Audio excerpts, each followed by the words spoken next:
வந்து கட்டில் வாங்கி கொடுத்தோன்னே வீட்டில் எல்லாருமே ரொம்ப சந்தோஷப்படுறாங்க. ஆனால் கங்கா ரொம்ப வருத்தம் அடைகிறாங்க. கங்காவோட வருத்தத்தை பார்த்து விடு கங்கா, என்ன பண்ணுறது, காவேரி வாங்கின்னு வருவான்னு நம்ம எதிர்பார்க்கல அப்படின்னு சொல்லிட்டு சொல்கிறாரு. சரிங்க, நீங்கள் போய் முதல்ல கட்டில் வந்து கேன்சல் பண்ணுங்கள், வேறு என்ன பண்ணுறது, கேன்சல் பண்ணால் திருப்பி காசு கொடுப்பாங்களோ இல்லையோ அப்படின்னு சொல்லிட்டு யோசிக்கிறாங்க. நான் எப்போ எது செஞ்சாலும் இப்படி தான் நடக்குது, இவன் முதல்ல முந்திக்கிறா, அதுக்கப்புறம் நான் எதுவுமே செய்ய முடியாமல் போயிடுது அப்படின்னு சொல்லிட்டு கங்கா மனசு கஷ்டப்படுறாங்க. விடு கங்கா, பார்த்துக்கலான்னு விடுங்க, நான் எதுவும் பேசுறதுக்கு இல்லை அப்படின்னு சொல்லிட்டு கங்கா போகிறாங்க. ஐயோ, கங்கா மறுபடியும் கோவமாயிட்டாலே அப்படின்னு சொல்லிட்டு குமரன் யோசிக்கிறாரு. இங்கே வந்து என்ன பண்ணுறாங்கன்னா, காவேரி ரொம்ப சந்தோஷமாக இருக்க பார்த்து விஜய் கேட்குறாங்க. அப்போ வந்து இந்த மாதிரி யமுனா வந்து ஃபஸ்ட் கிளாஸில் பாஸ் பண்ணதும் அதே டைமில் கட்டில் வாங்கி கொடுத்ததையும் சொல்லி ரொம்ப சந்தோஷப்படுறாங்க. காவேரி, உனக்காக எதுவும் செஞ்சுக்க மாட்டியா அப்படின்னோடனே, எனக்கு என்ன இருக்குது, என் குடும்பம் நல்லா இருந்தால் போதும் அப்படின்னு சொல்லிட்டு காவேரி சொல்லிட்டு போகிறாங்க.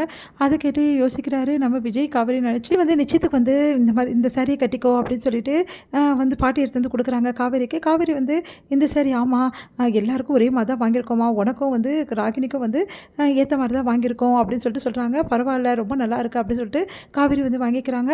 அடுத்து வந்து நகையெல்லாம் போட்டுக்கோமா, நல்லா வந்து கிராண்டாக ட்ரெஸ் பண்ணிக்கணும், ஓகேவா அப்படின்னு சொல்லிட்டு போகிறாங்க. சரின்றாங்க காவேரி. காவேரி யோசிக்கிறாங்க, போன வாட்டி அவர் தான் வந்து சாரியெல்லாம் சரி பண்ணி விட்டார், இந்த வாட்டி யார் பண்ணுவான்னு தெரியலையே, ஒன்றும் புரியலையே அப்படின்னு சொல்லிட்டு யோசிச்சுட்டு இருக்காரு. காவேரி வந்து புடவை கையில் வச்சுக்கிட்டு. அப்போ வந்து விஜய் வராரு. என்ன ஆச்சு அப்படின்னோடனே, புடவை ரொம்ப நல்லா இருக்கு, இந்த புடவை தான் கட்ட போறியா, ஆமாம் பாட்டி இப்போ தான் கொடுத்துட்டு போனாங்க அப்படின்னோடனே, சரி கட்டிக்கோ, இந்த புடவை உனக்கு நல்லாயிருக்கும், போன வாட்டி அந்த ஸ்ப்ளீட் சரி பண்ண கூப்பிடல, அந்த மலை கூப்பிடக்கூடாது, நான் சொல்லி கொடுத்தேன் அதே மாதிரி தான் பண்ணணும் அப்படின்னா, சரி சரி கூப்பிடல, ஓவராக பண்ணாதீங்க அப்படின்றாங்க. உடனே வந்து இங்கே என்ன பண்ணுறாங்கன்னா, கங்கா வந்து ஒரு டென்ஷனாக இருக்காங்க.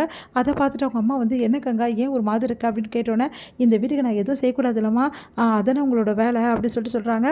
உடனே வந்து, ஏன்டி இப்படி சொல்கிறேன் அப்படின்னா, பின்ன என்னம்மா, நான் தான் வந்து கட்லுக்கு வந்து ஆர்டர் கொடுத்துட்டு வந்தேன், ஆனால் அவள் வாங்கி கொடுத்துட்டா, என்னடி சொல்கிறேன், எங்ககிட்ட சொல்லவே சொன்னால் வந்து நாங்கள் வேணாம் சொல்லியிருப்போம்ல, இப்போ வந்து இறங்கும் போதாவது நீ சொல்லியிருக்கலாம்ல அப்படின்னோடனே, அதை எப்படி சொல்கிற, நான் ஆர்டர் கொடுத்துட்டு வந்துட்டு நான் கட்டில் வாங்குறதுக்குள்ளே அவள் வாங்கி கொடுத்துட்டா, அதான் நான் எந்த பொருள் வீட்டில் செய்யணுனாலும் அது செய்யவே முடியல அப்படின்னு சொல்லிட்டு செம்மையாக டென்ஷன் ஆகிறாங்க.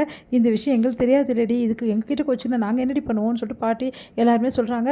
விடுங்க, அவள் தானே உங்களுக்கு முக்கியம் அப்படின்னு சொல்லிட்டு போகிறாங்க. இவன் என்ன இப்படி பண்ணிட்டு இருக்காளே, என்ன பண்ணுறதுன்னு தெரியலையே அப்படின்னு சொல்லிட்டு அவங்க அம்மா மனசு கஷ்டப்படுறாங்க. இங்கே வந்து நிச்சயதார்த்தத்துக்கான ஏற்பாடு எல்லாமே கரெக்டாக வந்து பண்ணிடுறாங்க. எல்லாருமே கிளம்பி போகிறாங்க. அப்போ காவேரி ரொம்ப அழகாக வந்து ட்ரெஸ் பண்ணிவிட்டு அதே டைமில் நகையெல்லாம் போட்டுட்டு கீழே இறங்கி வராங்க. அதை பார்த்து விஜய் வந்து அப்படியே வாங்கியே போகிறாரு. ரொம்ப நல்லா இருக்க காவேரி அப்படின்னு சொல்லிட்டு சொல்கிறாரு. எல்லாருமே நல்லா இருக்குன்னு சொல்கிறாங்க. தேங்க்ஸ் அப்படி சொன்னோன்னே, பின்ன நாங்கள் எடுத்து போகிற புடவையாச்சு, நல்லா காஸ்ட்லியாக தான் எடுத்தோம் அப்படின்னு சொல்லிட்டு அன்பரசு ஓவராக பேசுகிறாரு. இப்போ என்ன சொல்கிறீங்க அப்படின்னா, ஒன்றும் இல்லை, நான் சும்மா தான் சொன்னேன் அப்படின்ற மாதிரி சொல்கிறாரு. விஜய் பார்த்து முறைக்கிறாரு. அடுத்து வந்து எல்லோரும் கிளம்பிடுறாங்க. எங்கள் ஃபங்க்ஷனுக்கு போகிறாங்க. அப்போ வந்து என்ன பண்ணுறாரு, பசுபதி அதுக்கப்புறம் ராகினி எல்லாருமே வந்து வரவேற்கிறாங்க இவங்கள. அடுத்து ராகினி ரொம்ப சந்தோஷமாக வந்து அஜய் பார்க்குறாங்க. அஜய் வந்து ராகினியை பார்த்துட்டு அப்படியே வந்து பயங்கரமாக வடிகிறாரு. அடுத்து, நீ ரொம்ப அழகாக இருக்க ராகினி அப்படின்லாம் சொல்லிட்டு இருக்காரு. இங்கே என்ன பண்ணுறாங்கன்னா, எங்கே என் ஃப்ரெண்டை காணோம் அப்படின்னு சொல்லிட்டு பார்த்துக்கிட்டே இருக்காங்க. ராகினி கூட இருக்கவங்களாம், என்ன அன்னைக்கு வந்த மாதிரி இல்லாமல் இன்னைக்கு இப்படி வரா அப்படின்னு சொல்லிட்டு பேசுகிறாங்க. யாரை பற்றி பேசுகிறாங்க இவங்க அப்படின்னு சொல்லிட்டு ராகினி வந்து பார்க்குறாங்க. பார்த்தா வந்து காவேரி அவ்வளோ அழகாக நகையெல்லாம் போட்டுட்டு புடவையெல்லாம் கட்டு சூப்பராக வராங்க.